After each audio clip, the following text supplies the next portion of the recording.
जब छोटे जो बिजनेस होते हैं, वो छोटे बिजनेस मतलब जहाँ 50, 60, 100 लोग काम कर रहे हैं, ये बिजनेस जब बहुत बड़े बिजनेस बनते हैं, हजारों लोग वहाँ जब काम करते हैं, तो सबसे ज़्यादा रोजगार वहाँ क्रिएट होता है, फास्ट ग्रोथ कंपनीज में क्रिएट होता है। तो हमारी सरकार ने इस पे भी बहुत ध्यान दिया हुआ है, और चाहे वो वेंचर कैपिटल हो, ईज ऑफ डूइंग बिजनेस हो, स्टार्टअप इंडिया हो, ये हमारी कई सारी योजनाएं हैं जिसके द्वारा हम स्मॉल एंड मीडियम एंटरप्राइज को बड़े बड़े एंटरप्राइज बनाने के लिए हम लोगों ने नीतियां अपनाई हुई हैं। तो जैन जी, ये नैरेटिव पूरा पकौड़े की तरफ कैसे चला गया?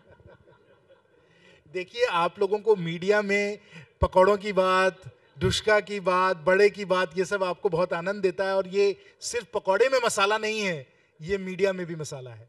तो ये जब मसाले वाली बात है चलती है तो बहुत दौड़ती चली जाती है। और माननीय प्रधानमंत्री जी ने उदाहरण के तौर पे उन्होंने कहा था अपने इंटरव्यू में कि हम लोगों ने मुद्रा योजना में बहुत किस्म के व्यापार व्यवसायों को हमने प्रोत्साहन दिया, जिसमें कि पकौड़े वाले भी हैं।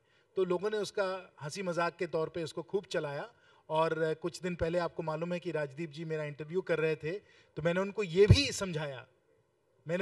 समझाया कि अगर कोई पकौड़ा वाला बहुत सफल हो जाता है तो उसकी कमाई बहुत ही ज़बरदस्त हो जाती है। मैंने राजदीप जी को कहा कि आप शायद एंकरिंग छोड़कर पकौड़े वाले बन जाइएगा। अगर आप देखते हैं कि कहाँ कहाँ कितने लोग सफल हो चुके हैं। बीकानेर वाले, आप लोगों ने उनका तो सब कुछ, उनका चाट वगैरह तो देखा ही होगा, हल्दी वाले का देखा होगा। वो भी एक ज़माने में छोटे व्यापारी थे, पर बढ़ते बढ़ते बढ़ते कहाँ पहुँच गए हैं। मैकडॉनल्ड्स, सब लोग तो मैकडॉनल्ड्स आप लोगों ने पूरा चेन देखा ही होगा। मैकडॉनल्ड्स एक ज़माने में बस एक जगह छोटी सी उनकी दुकान चलती थी, उस दुकान को अब उन लोगों ने दुनिया भर में फैला दिया है। तो हम लोगों को समझना चाहिए कि माइक्रो एंटरप्रेन्योरशिप से लेकर स्मॉल एंड मीडियम एंटरप्राइज से लेकर बड़े एंटरप्राइज तक ये श्रृंखला, ये ग्रोथ की जो श्रृंखला है, ये कैसे चलती है, और हमें प्रोत्साहन सबको देना चाहिए, क्योंकि न जाने कौन सा पकौड़ा वाला, कौन सा चाय वाला हमारा देसी मैकडॉनल्ड्स बन सकता है। नहीं, लेकिन इसमें दो तरह से मैं इसे देखना चाहूंगी। एक ये कि क्या सिर्फ मीडिया का मिर्च मसाला और विपक्ष की राजनीति कहकर खारिज कर सकते हैं, क्योंकि एक ऐसे सूरत हाल की भी बात हो रही है जहां पर जो क्वालिफिकेशन है उससे नीचे नौकरी करने पर लोग मजबूर हो रहे हैं।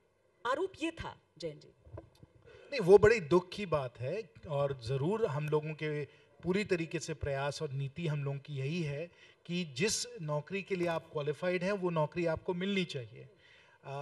और कोशिश ये है, और कई लोग हम लोग देख रहे हैं, कंपनीज वगैरह हैं जो कहते हैं कि हमारे पास आज के समय बहुत सारी नौकरियां हैं और वहाँ हमें क्वालिफाइड लोग भी नहीं मिल रहे हैं। जैसे अगर आप एविएशन सेक्टर की बात करें, एविएशन सेक्टर में आज के समय पायलट्स की बहुत बड़ी किल्लत है।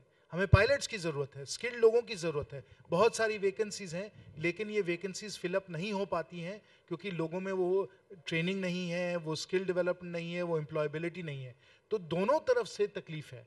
कुछ लोग हैं जो जॉब्स के लिए अप्लाई कर रहे हैं जिसके लिए वो ओवर क्वालिफाइड हैं, और कुछ लोग हैं जहां जॉब्स हैं लेकिन वो अंडर क्वालिफाइड हैं। तो ये मैचिंग हम लोग किस तरीके से इकोनॉमी में करें, ये एक कठिन एक समस्या है, इस पर हम लोग लगे हुए हैं।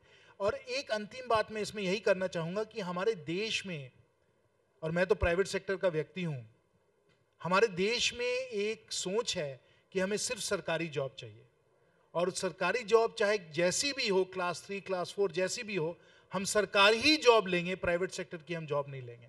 लेकिन ये मैं समझता हूँ सोच हमें थोड़ी बहुत बदलनी पड़ेगी, क्योंकि अधिकतर जो रोज़गार जिनका सृजन होता है, जो रोज़गार आते हैं, जो जॉब्स आती हैं, वो प्राइवेट सेक्टर में अधिकतर होती हैं और पब्लिक सेक्टर में कम होती हैं। लेकिन लोग अधिकतर पब्लिक सेक्टर की तरफ चले जाते हैं तो फिर वहाँ एप्लीकेशंस बहुत ज़्यादा हो जाती हैं। आप प्राइवेट सेक्टर की तरफ देखें तो वहाँ उतने एप्लीकेशंस नहीं आते हैं जितना पब्लिक सेक्टर और सरकार में आते हैं। तो हमें अपने युवाओं को, अपने माँ बाप को भी थोड़ा बहुत समझाना पड़ेगा कि जो अपॉर्चुनिटी है, जो मौके हैं, जो ग्रोथ है, वो अधिकतर प्राइवेट सेक्टर में है, पब्लिक सेक्टर में थोड़ा कम है। ये बैलेंसिंग भी हमें करना पड़ेगा।